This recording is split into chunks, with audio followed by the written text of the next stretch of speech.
ওম নমস্কার, সুস্বাগতম। Welcome to my channel যোগ ও মায়া। কেমন আছেন সবাই? ভালো আছেন? আমি ভালো আছি, আপনারাও ভালো থাকুন। আপনাদের ভালো থাকার জন্য আজ আরেকটি সমস্যার সমাধানের রাস্তা নিয়ে এসেছি। সেটি হলো যে হাড় ক্ষয়ে যাওয়াকে কিভাবে প্রতিরোধ করবেন। দেখুন, হাড় ক্ষয়ে যাওয়া বা হাড় ভঙ্গুর হয়ে যাওয়া প্রাথমিক অবস্থার নাম হচ্ছে অস্টিওপোনিয়া, যেটি পরবর্তী সময় অস্টিওপোরোসিসের আকার ধারণ করে। এই অস্টিওপোরোসিস বা অস্টিওপোনিয়া একটি নীরব বা সাইলেন্ট প্রবলেম। এটা প্রথম অবস্থায় ধরা পড়ে না বা বোঝাও যায় না। বয়স হলে হাড় তো দুর্বল হবেই, কিন্তু সমস্ত হাড় দুর্বল হয়ে যাওয়াই কিন্তু অস্টিওপোরোসিস নয়। যে সমস্যায় হাড় ভঙ্গুর হয়ে যায় বা সামান্য আঘাত লাগলেই ফ্র্যাকচার হয়ে যায়, দীর্ঘদিন ধরে কোনো এক জায়গায় ব্যথা থাকলে সেই ব্যথাকে কিছুতেই নিরাময় করা সম্ভব হয় না, তার পেছনে অস্টিওপোরোসিসের ভূমিকা থাকতেই পারে। তো সেই কারণে আজকের আলোচনা থাকবে যে এই হাড় ক্ষয় থেকে বা হাড় ভঙ্গুর হওয়া থেকে প্রতিরোধ কিভাবে করব, কারণ এটা একটা জটিল সমস্যাও বটে এবং এটার কারণও আপনারা এর আগের ভিডিওতে আমি বলেছি। তবু আজকে আমি কয়েকটা বলে নিই যে কি কি কারণে হাড় ভঙ্গুর হতে পারে বা এই অস্টিওপোরোসিসের সমস্যা দেখা দেয়।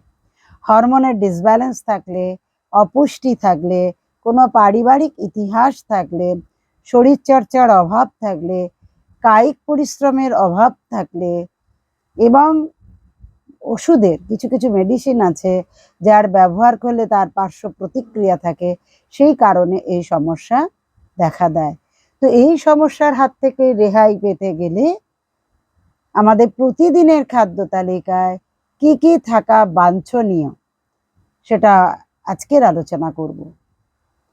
তো তার মধ্যে বলবো, প্রথম কথাই বলবো তিল। তিল বা তিসি। তিল আর তিসি এক জিনিস নয়, তিল আলাদা, তিসি আলাদা। তো তিলের ব্যবহার করুন, তিসির ব্যবহার করুন, এই দুটোই প্রচুর ক্যালসিয়াম আছে। এই তিল বা তিসিকে একটু রোস্ট করে নিন বা ভেজে নিন শুকনো খোলায়, কৌটো করে রেখে দিন।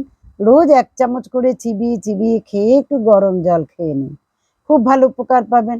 বা তিল বা তিসিকে বেটে গরম ভাত দিয়ে খেতে পারেন বা গরম জলের মধ্যে গুলে খেতে পারেন, অথবা রান্না করেছেন সেই রান্নায় ভাজা মশলার মতো ওপরে ছড়িয়ে দিন, গুঁড়ো ছড়িয়ে দিন, খান।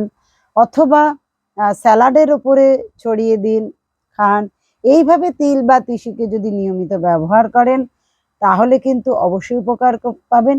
এমনকি তিল বেটে বা তিসি বেটে এই দিয়ে রান্না করলেও ভীষণ ভালো উপকার পাওয়া যায়। তিল আর তিসি, বিশেষ করে তিসি, তিসি তো আমাদের ফুল ফুড হিসেবে বিবেচিত হয়েছে। তিসির বিভিন্ন রকম উপকারে লাগে, কাজে লাগে। কোনো দিন তিসির ব্যবহার নিয়ে আমি আসবো। আর কি খাবেন? পাতাযুক্ত সবুজ শাকসবজি।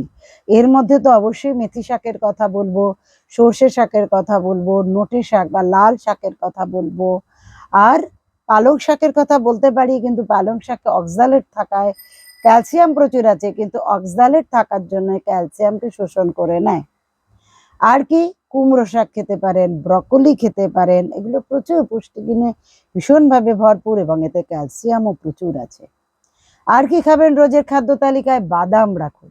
বাদামে আছে নন স্যাচুরেটেড ফ্যাট, বাদামে প্রচুর ক্যালসিয়াম আছে এবং 1 মুঠো বাদাম রোজ খান, ভিজিয়ে রেখে রোজ খান এবং এটি ক্যালসিয়ামের নির্ভরযোগ্য উৎস এবং সুস্বাদুও বটে।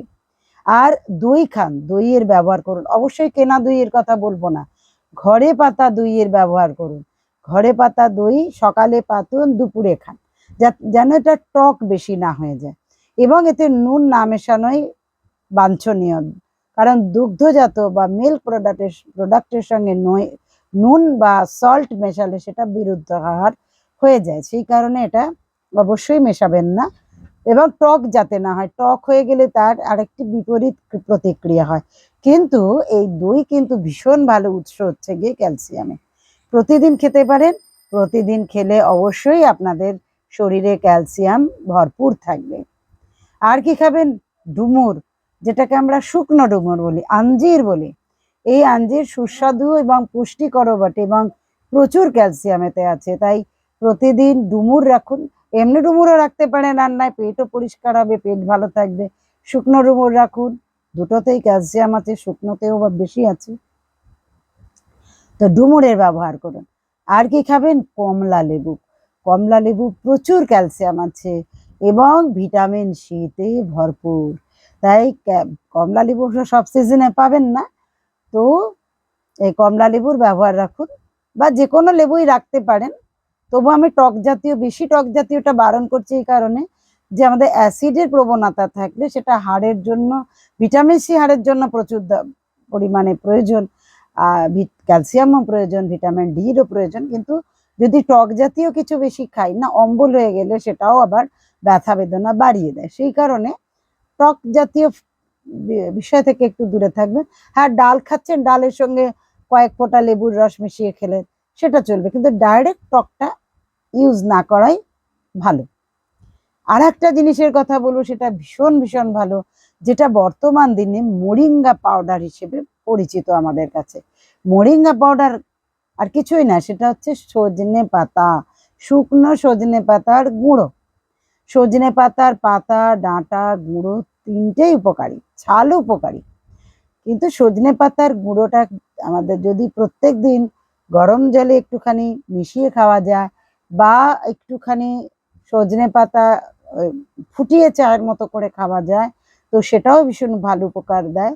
এছাড়াও কাঁচা সজনে পাতাও যদি ফুটিয়ে স্যুপ বানিয়ে খান, রান্নায় দিয়ে খান, তাহলেও কিন্তু এটাও প্রচুর ক্যালসিয়ামের ভান্ডার আছে এবং ভীষণ ভালো উপকার দেয়।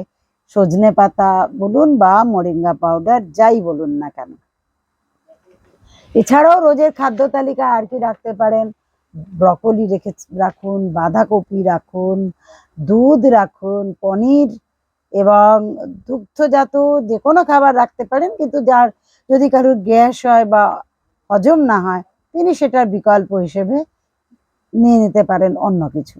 ওটস রাখুন, ডাল রাখুন, কারণ আমাদের পর্যাপ্ত পরিমাণে প্রোটিনের প্রয়োজন আছে। ড্রাই ফ্রুটস রাখুন, টোফু রাখুন, কিশমিশ রাখুন, শুকনো অ্যাপ্রিকট রাখুন। এগুলো ভীষণ ভীষণ উপকার দেবে আপনাদের প্রতিরোধ করবার জন্য। দেখুন, ইটের পর ইট সাজিয়ে বিরাট বড় ইমারত গড়ে তোলা যায় না, তার জন্য উপযুক্ত সিমেন্ট বালির প্রয়োজন, উপযুক্ত ঠিকভাবে প্লাস্টার করার প্রয়োজন। সেই কারণে কি হয়, শুধু এক্সারসাইজ করলাম বা শুধু ওষুধ খেলাম, তা করলে কিন্তু হবে না। আপনাকে সবকিছুই করতে হবে, ব্যালেন্সড ওয়েতে করতে হবে।